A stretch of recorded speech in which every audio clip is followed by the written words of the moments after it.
Let me say something to that, because I think this kind of discussion, which has gone on for a very long time around, sounds a bit cynical in a sense. In fact, it's like the tragic situation of 1994 isn't considered even a violation of human rights. It has now gone into the background. Those who are responsible for it, those who are associated with it, are now talking about something else.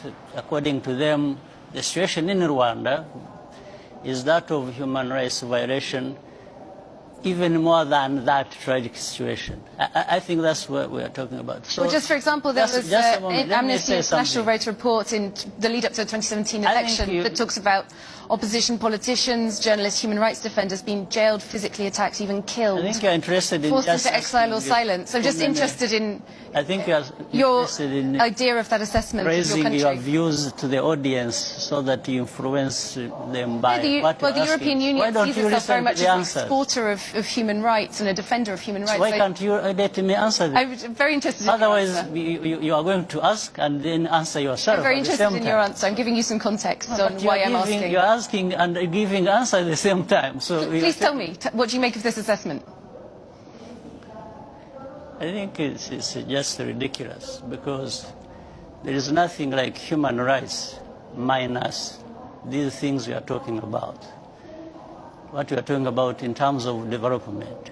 These are human rights. Development, schools, education, health, and food security. And, you know, when you see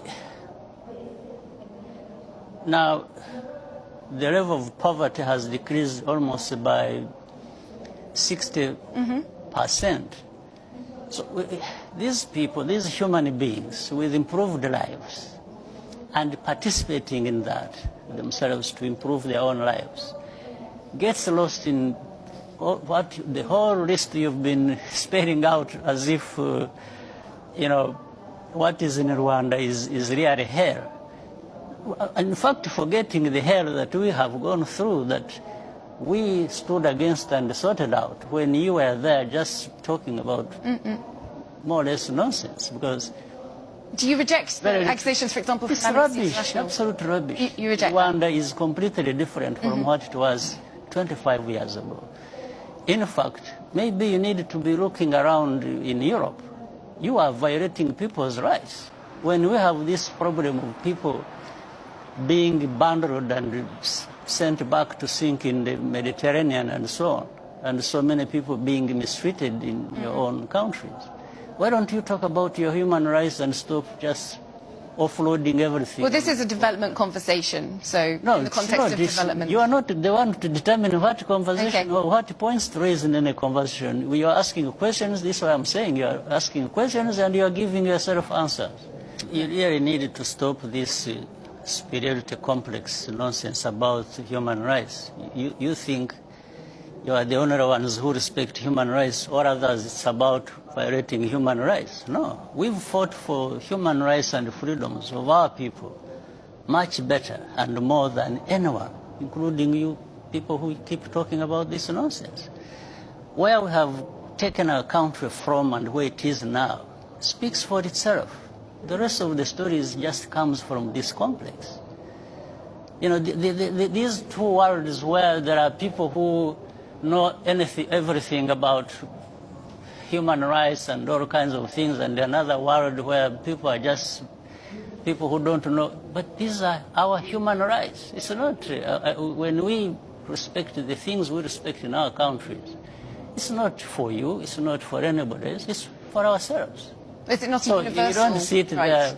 Yes, it is universal, but you don't sit there. If it is universal and you believe it, then you don't become the judge yourself. You don't start telling the others what to do, what they should not to do, or that what they are doing is not to your satisfaction. Who are you? Well, I'm not sure if we're talking about me personally. Well, you are the one actually raising these questions. So I think you better interpret it properly so that it is well understood. Okay. I could see you asking questions in a manner that you want to influence the ones listening to us. But that's not correct. Okay.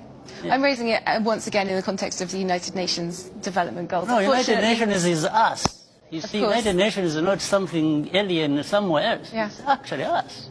We participate. And the framework for this entire development. And by the way, I had been leading the Millennium Development Goals before Sustainable Development Goals. I was the co-chair of that with other leaders and some of the leaders in Europe. So you don't turn around, it's like you want... So you believe that there should be scrutiny on human rights in Europe, in Africa, No, in I believe that you shouldn't be there belittling Africans or leaders of Africa who are trying to... Oh no, but the conversation about migration is a real conversation about human rights. So you believe that there are valid human rights concerns to be taken into account in this conversation? Even in Europe, not in Africa. Not in Africa? In Europe. In Europe, not only in Africa. Not, of course. Yes. Well, thank you both very much. Unfortunately, that is all we have time for. President Paul Kagame of Rwanda and the EU's Development Commissioner, Neven Mimica. Thank you both for your time.